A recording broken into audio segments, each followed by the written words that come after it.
আসসালামু আলাইকুম। গ্রাম বাংলার ক্ষীর মূলত পায়েস নামে পরিচিত একটি ঐতিহ্যবাহী মিষ্টি খাবার। আর এই অতশত মিষ্টি খাবারের মধ্যে আমার ভীষণ পছন্দ এই বিন্নি চালের ক্ষীর। ছোটোবেলা দেখতাম আমার দাদি আমাদেরকে বিভিন্ন ধরনের পিঠাপুলি বানিয়ে খাওয়াতেন, আর সেই পিঠাপুলির মধ্যে উনি খুব যত্ন সহকারে এই বিন্নি চালের ক্ষীর তৈরি করতেন। আর তাই আজ আমি আমার দাদির রেসিপিতেই আপনাদেরকে তৈরি করে দেখাবো আমাদের সিলেট অঞ্চলের সেই বিন্নি চালের ক্ষীর। চলুন দেখে নেওয়া যাক। এখানে আমি নিয়েছি কিছুটা পরিমাণ বিন্নি চাল।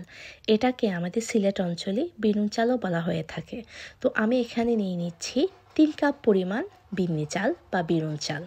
আমি আজকে 3 কাপ দিয়ে করব, আপনারা ইচ্ছে করলে বাড়িয়ে কমিয়ে নিতে পারেন। তো আমি এখানে দিয়ে দিচ্ছি, প্রথমে দিয়ে দিচ্ছি 1 কাপ, দিয়ে দেব আবারও দিয়ে দিচ্ছি 1 কাপ, মোট 3 কাপ। এবারে আমি চালের মধ্যে পানি দিয়ে চালগুলোকে খুব ভালোভাবে ধুয়ে নেব। পানি আপনারা আন্দাজ মতোই দেবেন, মানে চাল ধুতে যতটুকু পানি লাগে।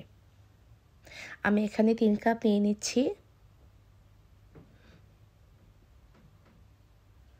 চালগুলোকে একদম কচলে কচলে খুব ভালোভাবে ধুতে হবে, যতক্ষণ পর্যন্ত সাদা পানি বের না হয়। এখানে আমি নিয়ে নিয়েছি 2 কাপ পরিমাণ মরিচা গুড় বা ঝোলা গুড়। এখানে নিয়েছি তেজপাতা, দারুচিনি, এলাচি, আর নিয়েছি কিছুটা ফ্রোজেন নারকেল। এবারে আমি একটি হাঁড়িতে সেই ভিজিয়ে রাখা চালগুলো দিয়ে দিচ্ছি।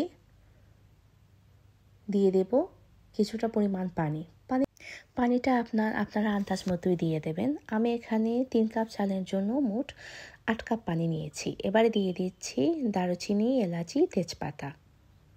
যখন বলক চলে আসবে তখন আমি এগুলোকে একটু নেড়ে দেব। দেখতেই পাচ্ছেন চালগুলো ফুটে আসছে। এবার দেখুন একদম চালগুলো হয়ে গিয়েছে। এবার আমি আবার নেড়ে দেব। এবার গুড় মেশানোর পালা। এবারে আমি দিয়ে দিচ্ছি 1 কাপ পরিমাণ মরিচা গুড় বা ঝোলা গুড়। আমি এখন 1 কাপই দিচ্ছি, আপনারা ইচ্ছে করলে মিষ্টি বাড়িয়ে কমিয়ে নিতে পারেন। এবারে বাকি গুড়গুলো মিশিয়ে নিচ্ছি। 3 কাপ চালের জন্য 2 কাপ গুড়ি লাগবে।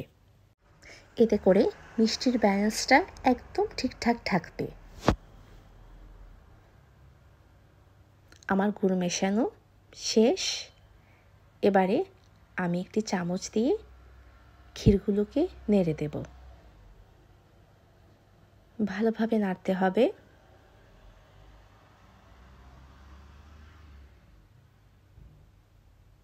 সুন্দর একটা কালার চলে আসছে,